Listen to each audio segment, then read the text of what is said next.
Hey, my name is Dr. Cheryl Meyer, and I am a psychologist, and I teach people how to follow their intuition and how to understand things in not just a psychological way, but a mystic way. Ooh, shoot. I'm pretty cautious about anyway. All right. So today, what I was contemplating, I've been contemplating this week, but this just came up this morning, and so I just trusted because I follow my intuition and I teach you how. And the more you listen to it and follow it, the more you get an idea of how it operates, you know, but it's still wild. So that's what we're talking about. We're talking about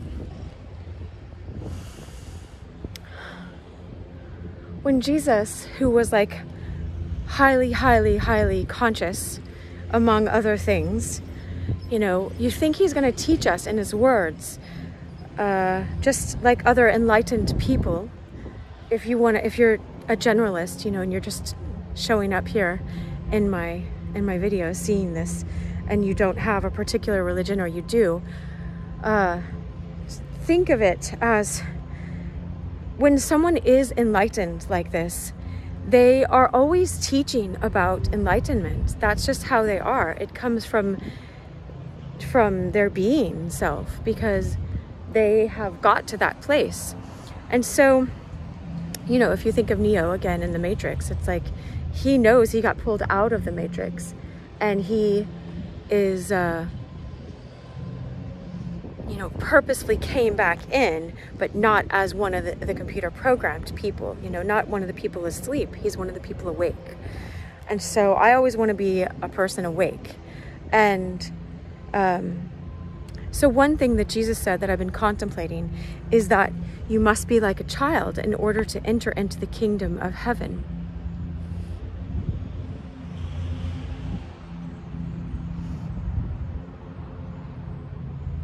And so I got a vision of Paris for a second.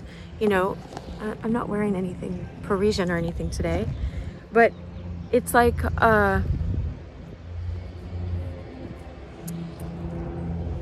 this idea of if you went to Paris, right? And, oh, let's look up at the tree again.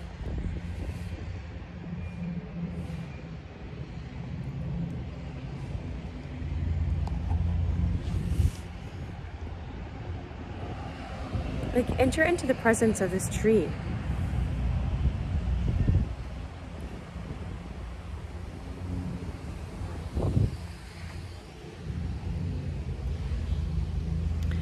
If you went to Paris and you never left your hotel room, hi, then how would you experience Paris, right?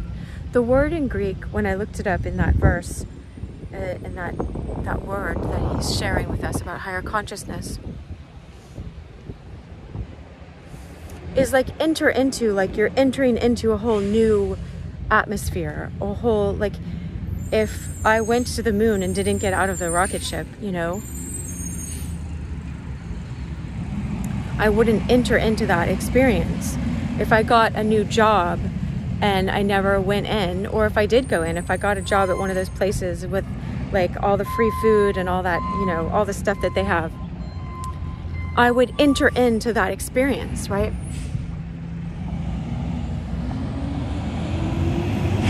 So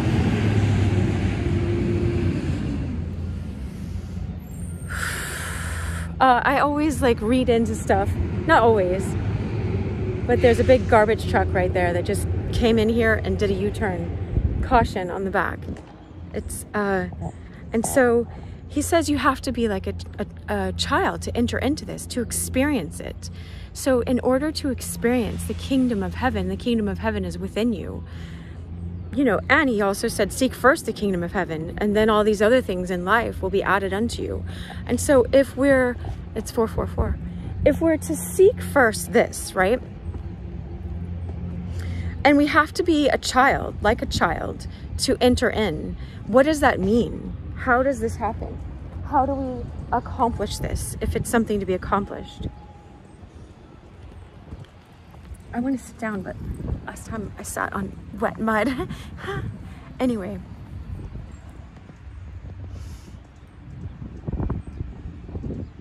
How do we become like a child?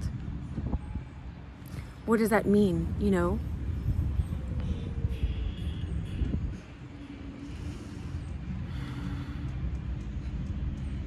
Well, let's look. A child is not, their ego is not formed yet, you know? A little child just plays and is adventurous and looks at everything with new eyes and is really present, you know? If you think of a child like, you know, they're playing a game and then they're like, what shall we play next? You know? And they're just sitting there like, oh, I know, let's be kings and queens. Let's have a castle and this is this and this is this. And they are imaginative and free and they're not bound by time. They're really deeply in the present moment.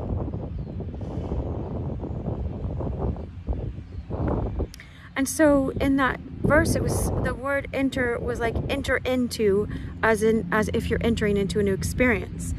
And the kingdom was, part of the definition that I looked up was like, it's basileia in Greek. I took Greek, but I don't know it well enough to like know all the definitions of all of the words. But it was saying it's more like an authority, like you have the authority of being the sovereign in that kingdom. Not necessarily just a kingdom that you're entering in, but you are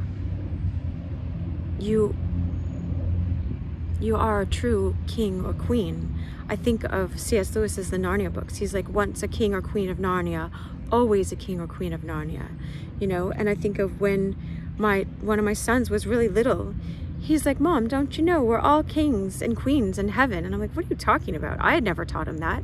And no one else had taught him that. He's just like, he just said well, I visit heaven, you know, when I'm sleeping, you know, I don't know. He just said it because he's a child, right? We see with our knowing eyes. And like I said in the last video that I just learned, well, someone said it in a different way that really resonated with me, is when you follow your intuition or when you listen to your intuition, it's a piece of information. Your mind is this little thing. I used to use a bottle cap to show that's your mind. It doesn't understand the things of the soul. You know, your mind is this instrument. It's like a guitar can't understand a symphony, you know, but a guitar can play a guitar well. So use your mind well as a tool, but it's not meant to direct your soul. You are soul consciousness in this body, and your soul is giving you information, and you can teach your mind how to honor that information instead of your mind wanting to dominate, like egotism. The mind doesn't dominate as a child, does it? You know, the imagination is there. Oh, look at the sun just wanted to peek through. I felt that.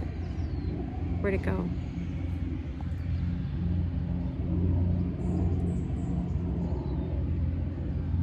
I just saw some rays. Oh, there it is. I love it. I love the sun so much. It's like one of my best friends. Speaking of imaginary friends, it's not imaginary, it's real.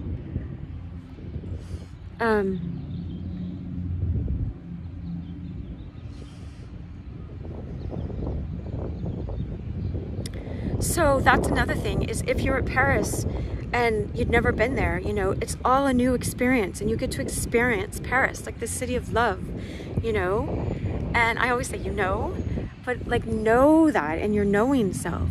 But if you stayed in your room because you were too chicken to be adventurous and go out, you know, then you wouldn't experience Paris. You wouldn't. You would be there, but you wouldn't experience it. And so Jesus says, if you do not become like one of these little children, then you don't enter it. You don't enter the kingdom of heaven. You're not going to experience it. I don't care how often you go to church or whatever place of worship you go to, and you go through the motions. If you don't experience it and ask for the love of God and welcome this grace of divine love, you know, and sit under the sun. And, you know, someone said, John Butler, he's so sweet, this elderly man that like really knows about presence. I think he meditates like 2 or 4 hours a day. Like he's really in presence a lot. So you can learn a lot from him. He's on YouTube. He's beautiful. But he said that grace is like spiritual sunshine, you know? It can shine in your life, and all of this can shine in your life. But if you went to Paris and you're like, I'm just going to do business and I'm going to be a business person, blah, blah, blah, you know, then you wouldn't experience Paris either. You wouldn't experience it. You're so caught up in your head and getting things done and what needs to be accomplished and how you need to prove yourself by the world's standards. Even if you have a religious standard, like I have to look like this and be like this, and you're so stuck on being this, like they missed Christ being there. He was right there, and some people couldn't even see him because he was healing people on a day that he wasn't supposed to be working, you know? Anyway, it's just something to enter into. It'll change your whole life. So I wanted to give that to you today. I wish you so much love.